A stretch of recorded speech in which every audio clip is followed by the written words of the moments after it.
एक बार की बात है। रामू नाम का एक लड़का रहता था। वह अपनी दादी के साथ रहता था।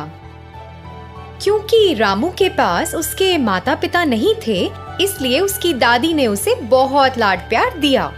रामू को अपनी दादी के साथ समय बिताना बहुत पसंद था। रामू हर दिन स्कूल जाता था, घर लौटता था और अपनी दादी की कहानियां सुनता था। जल्दी ही उसने अपनी 7वीं कक्षा पास की। आगे की पढ़ाई के लिए उनके गांव में कोई स्कूल नहीं था, इसलिए रामू घर पर वापस आ गया और अपनी दादी की दैनिक कामों में मदद करने लगा। जब वह घर के कामों में मदद कर रहा था, तब उसने अपनी दादी की मदद से चाय बनाना सीखा। रामू बहुत कुशल था और वह जो चाय बनाता था वह स्वाद में बहुत लजीज थी। हर बार जब वह अपनी चाय का स्वाद लेती थी, तो उसकी दादी उसकी तारीफ करती थी। रामू हमेशा मेहमानों और अपने दोस्तों को चाय परोसता था।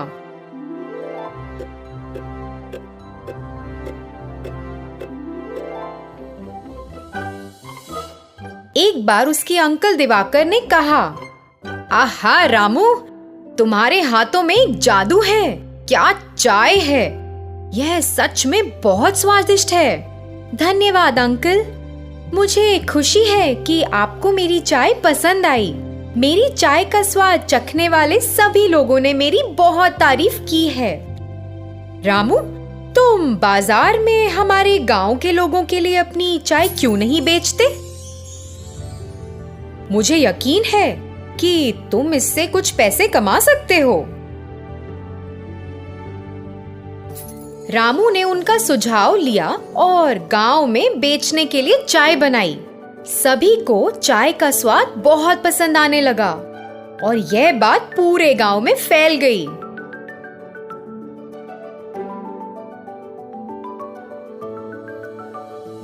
आहा, वाह, क्या चाय है!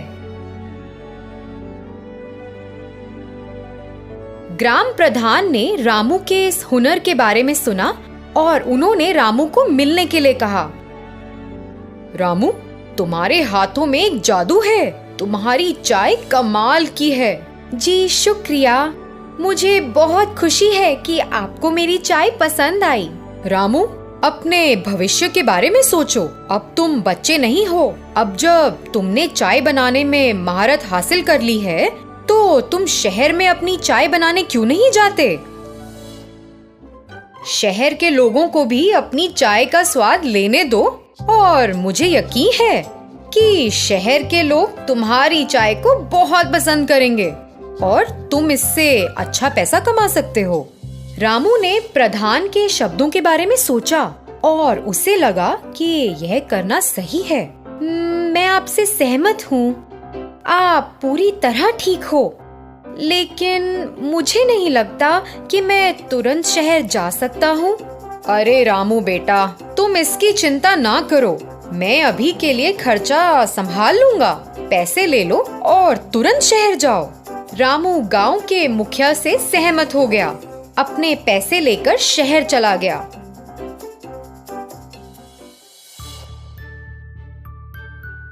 उसने चाय की थड़ी में एक व्यक्ति से संपर्क किया और उससे एक रोजगार मांगा। मालिक ने उसे अपनी दुकान में काम करने का मौका दिया। रामू तो बहुत खुश हुआ कि उसे एक चाय की दुकान में नौकरी मिल गई है। लेकिन रामू को वहाँ चाय बनाने का तरीका पसंद नहीं आया। दूध के बजाय वे दूध पाउडर का उपयोग करते थे। एक अच्छी गुणवत्ता वाली चाय पत्ती के बजाय वे सस्ती चाय की पत्तियों का उपयोग करते थे और कुल्हड़ के बजाय वे प्लास्टिक के कप का उपयोग करते थे। इतना ही नहीं, वे एक विशेष चाय बेचने का दावा करते थे। रामू इसे देखकर एक पल भी वहाँ नहीं रुकना चाहता था और अपने गांव वापस जाना चाहता था। उस घटना के बाद रामू चाय की दुकान के मालिक को देखने गया। सर, मैं यहाँ काम नहीं कर सकता। मैं ये नौकरी छोड़ना चाहता हूँ। क्या? तुम्हें तो यहाँ एक भी दिन नहीं हुआ और तुम छोड़ना चाहते हो? कम से कम मुझे कारण तो बताओ कि तुम क्यों छोड़ना चाहते हो। मुझे यह चाय बनाने का तरीका पसंद नहीं है। चाय बनाने के लिए आप जिस दूध का इस्तेमाल करते हैं वह मिलावट है। अच्छा, फिर चाय कैसे बनाई जाती है? हमारे पास रोजाना 20 नियमित ग्राहक आते हैं। क्या वे हमारे चाय के स्वाद को पसंद किए बिना ही रोज आते हैं? अगर हम असली दूध के साथ गुणवत्ता वाली चाय बनाते हैं तो सिर्फ 20 नियमित ग्राहक क्यों? मुझे यकीन है कि हम पूरे शहर को अपनी चाय की दुकान पर रोज पा सकते हैं। मेरे गांव में मेरे द्वारा बनाई गई चाय का स्वाद सभी को पसंद है। ओह, सच में? क्या इतनी कमाल है? ठीक है, फिर आइए देखें आप चाय कैसे बनाते हैं। मालिक रामू को रसोई में ले गया और रामू को यह दिखाने के लिए कहा कि वह चाय कैसे बनाता है। फिर रामू ने चाय बनाने की प्रक्रिया शुरू की। उसने शुद्ध दूध, अच्छी गुणवत्ता वाली चाय की पत्ती, शुद्ध चीनी और प्लास्टिक के कप की बजाय मिट्टी के बने कुल्हड़ का इस्तेमाल किया, जिसने चाय को शानदार स्वाद दिया। चाय बनाने की पूरी प्रक्रिया देखने में शानदार थी। मालिक और अन्य लोग जो इस प्रक्रिया को देख रहे थे वे हैरान थे और रामू की चाय बनाने की प्रक्रिया को देखते रहे। उसने चाय तैयार की और वहाँ के लोगों को परोसा। अरे वाह रामू, मैं तुम्हें गलत समझता रहा। मुझे सही में स्वाद बहुत पसंद आया। वास्तव में प्रक्रिया बहुत बढ़िया है। अब से हम तुम्हारे नुस्खे के अनुसार चाय बनाएंगे। हम अब पुराने नुस्खे का उपयोग नहीं करेंगे।